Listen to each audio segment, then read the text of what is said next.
दोस्तों, क्या आपने कभी सोचा है कि चीन अपनी धरती के नीचे आखिर क्या छुपा रहा है? दुनिया कह रही है कि चीन धरती के नीचे इतना सोना जमा कर रहा है कि आने वाले कुछ वक्त में पूरी दुनिया की अर्थव्यवस्था हिल सकती है। पर सवाल यह है कि चीन ये सब क्यों कर रहा है? क्या वो किसी बड़े आर्थिक संकट के लिए तैयारी कर रहा है या फिर दुनिया के डॉलर पर निर्भरता खत्म करने का प्लान बना चुका है? आखिर चीन चाहता क्या है, जानेंगे इस वीडियो में। दोस्तों, अगर आपको ऐसी ही दिलचस्प वीडियो पसंद है तो जल्दी से चैनल को सब्सक्राइब करें, बेल आइकन जरूर दबाएं और वीडियो अच्छा लगे तो लाइक और शेयर करना मत भूलिएगा। चलिए शुरू करते हैं। आज चीन दुनिया के सबसे बड़े सोना खनन देशों में शामिल है। पिछले कई सालों से चीन लगातार अपने गोल्ड रिजर्व्स बढ़ा रहा है, लेकिन बात सिर्फ रिजर्व की नहीं है। चीन अपने कुछ हिस्सों में सोने को धरती के नीचे दफन भी कर रहा है और इस पर दुनिया का ध्यान अब जाकर आया है। रिपोर्ट्स के मुताबिक चीन के पास करीब 2200 टन से ज्यादा सोना है जो आधिकारिक गोल्ड रिजर्व है, लेकिन ये तो वो आंकड़ा है जो अंतर्राष्ट्रीय स्तर पर घोषित किया गया है। असलियत में चीन के पास इससे कहीं ज्यादा सोना है जो उसके सेंट्रल बैंक और आर्मी से जुड़ी गुप्त परियोजनाओं में सुरक्षित रखा गया है। कई रिसर्चर्स का मानना है कि चीन हर साल लाखों किलो सोना जमीन के नीचे शुद्ध रूप में स्टोर कर रहा है, जिसकी जगहें बेहद गोपनीय रखी गई हैं। कुछ तो पर्वतीय क्षेत्रों में तो कुछ पुराने खादान क्षेत्रों में, जहां अब सैन्य निगरानी चलती है। अब सवाल उठता है कि आखिर चीन ऐसा क्यों कर रहा है?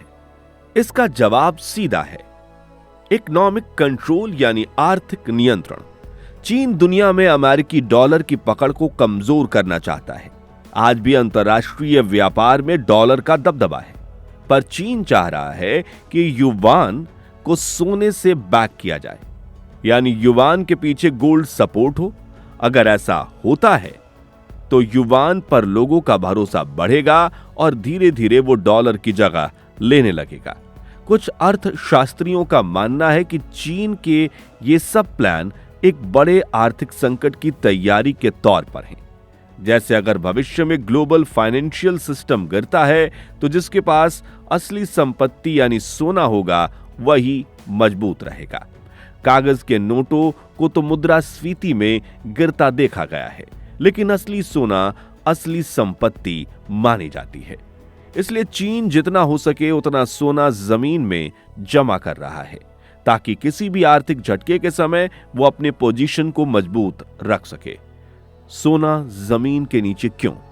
अब दूसरा बड़ा सवाल, अगर चीन का ये सोना उसे अपने रिजर्व में ही रखना है तो वो बैंक वॉल्ट में भी रख सकता है, लेकिन वो इसे धरती के नीचे क्यों छुपा रहा है?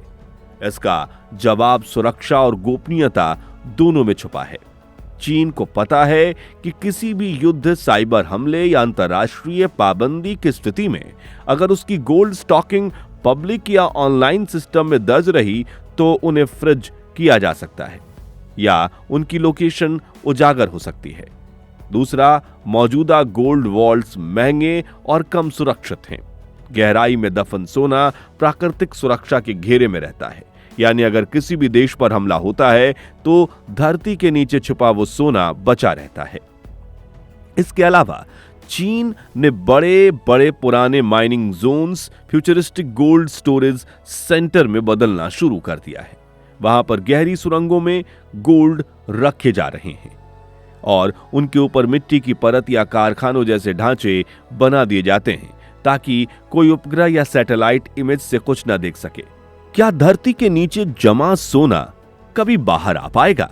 इसका जवाब है अभी नहीं। चीन के इकोनॉमिस्ट ये जानते हैं कि इस सोने का इस्तेमाल तभी होना चाहिए जब वैश्विक परिवर्तन का समय आए, यानी जब अमेरिकी आर्थिक स्थिति कमजोर हो जाए या अंतर्राष्ट्रीय मुद्रा व्यवस्था टूटने लगे। तब चीन सोने के बैक्ड मुद्रा को पेश कर सकता है और एक नया आर्थिक युग शुरू हो सकता है। कई विश्लेषक इस चीज को गोल्ड वॉर स्ट्रेटजी कहते हैं। इसमें चीन खुलकर किसी युद्ध में नहीं जाता, लेकिन अपनी मुद्रा और संपत्ति के जरिए बाकी देशों पर आर्थिक दबाव बनाता है। और जब बाकी देश डॉलर की कीमत में गिरावट झेल रहे हों, तब चीन अपने सोने से नई व्यवस्था खड़ी कर सकता है। चीन का गोल्ड इंपोर्ट। अगर आप पिछले 10 सालों का डेटा देखें तो चीन ने अफ्रीका, रूस और दक्षिण अमेरिका के कई देशों से भारी मात्रा में सोना खरीदा है। कुछ सौदे खुले तौर पर दिखते हैं, पर कई क्लोज डोर डील्स यानी गुप्त समझौते भी हुए हैं। चीन अफ्रीका में कई ऐसी खादानों का मालिक बन गया है जहां दुनिया भर को नहीं पता कि असल में उत्पादन कितना हो रहा है। यह सोना खनन के बाद सीधे चीन भेजा जाता है और वहीं से कुछ हिस्सा भूमिगत स्टोरेज में पहुंच जाता है। क्या दुनिया को इसका डर है? जी हां, अमेरिका और यूरोप को इस बात की चिंता है कि अगर चीन ने वाकई इतनी बड़ी मात्रा में सोना जमा कर लिया तो वो डॉलर सिस्टम को चुनौती दे सकता है। सोचिए, अगर चीन बोल दे कि अब वो अपने विदेशी व्यापारों में अमेरिकी डॉलर नहीं बल्कि गोल्ड बैग्ड युवान में पेमेंट करेगा तो क्या होगा? बहुत सारे देश जो डॉलर के दबाव में हैं वो चीन के इस विकल्प की तरफ झुक सकते हैं। ऐसी स्थिति में अमेरिका की आर्थिक नीतियां बेअसर हो जाएंगी। यही कारण है कि पश्चिमी मीडिया और इंटेलिजेंस रिपोर्ट लगातार कह रही है कि चीन धरती के नीचे अपनी असली ताकत जमा कर रहा है। चीन की सोच 100 साल आगे की योजना। अगर एक चीज चीन की पॉलिसी में खास है तो वो है लॉन्ग टर्म विजन। जहां दूसरे देश चुनाव और तत्कालिक मुद्दों में लगे रहते हैं, चीन सैकड़ों साल आगे की सोच रखता है। उसकी सरकार ये समझती है कि आगे युद्ध हथियारों से नहीं बल्कि आर्थिक व्यवस्था से लड़ी जाएगी, और उस जंग में सबसे बड़ी ढील वही देश के पास होती है जिसके पास असली धन यानी सोना होगा। यही कारण है कि चीन अपने सोने को शांति से जमा कर रहा है, दुनिया को दिखाए बिना किसी शोर के, क्योंकि जब उनका सही वक्त आएगा वो पूरी दुनिया को आर्थिक रूप से चौंका सकता है। भारत और बाकी दुनिया के लिए सीख। भारत भी दुनिया के सबसे बड़े सोना उपभोक्ता देशों में है, लेकिन हमारे पास जो सोना है वो ज्यादातर आम जनता या मंदिरों के पास है। सरकारी रिजर्व चीन की तुलना में बिल्कुल कम दिखाई देते हैं। अगर भविष्य में वैश्विक प्रणाली में सोना फिर से मुद्रा की नींव बन गया तो चीन जैसी तैयारियों वाले देश बहुत आगे निकल जाएंगे। इसलिए कई विशेषज्ञ कहते हैं कि भारत को भी अब समय रहते अपनी धरती और खदानों से असली सोना निकालना चाहिए और उसे औपचारिक रिजर्व के रूप में रखना चाहिए, न कि सिर्फ गहनों या परंपराओं तक सीमित रखना चाहिए। क्या आने वाला समय गोल्ड बेस्ड होगा? इतिहास खुद जवाब देता है। जब जब दुनिया में आर्थिक अस्थिरता बढ़ी है तब तब सोने की कीमतें बढ़ी हैं। आज डॉलर, यूरो और अन्य करेंसीज पर कर्ज पहाड़ की तरह खड़ा है। ऐसे माहौल में चीन जैसे देश जानते हैं कि कागज की मुद्रा कितनी भी सुंदर दिखे, लेकिन उसकी असली कीमत तभी टिकती है जब उसके पीछे असली परिसंपत्ति हो। अगर चीन अपने सोने के भंडार से युवान को गोल्ड बेस्ड करेंसी में बदल देता है तो वैश्विक व्यवस्था बदल जाएगी। निवेशक, सेंट्रल बैंक और सामान्य देश सभी को अपना प्राथमिकताएं फिर से तय करनी पड़ेंगी। दोस्तों, आपको क्या लगता है? क्या चीन की ये गोल्ड पॉलिसी भविष्य में गेम चेंजर साबित होगी? क्या आने वाले सालों में युवान डॉलर की जगह ले सकता है?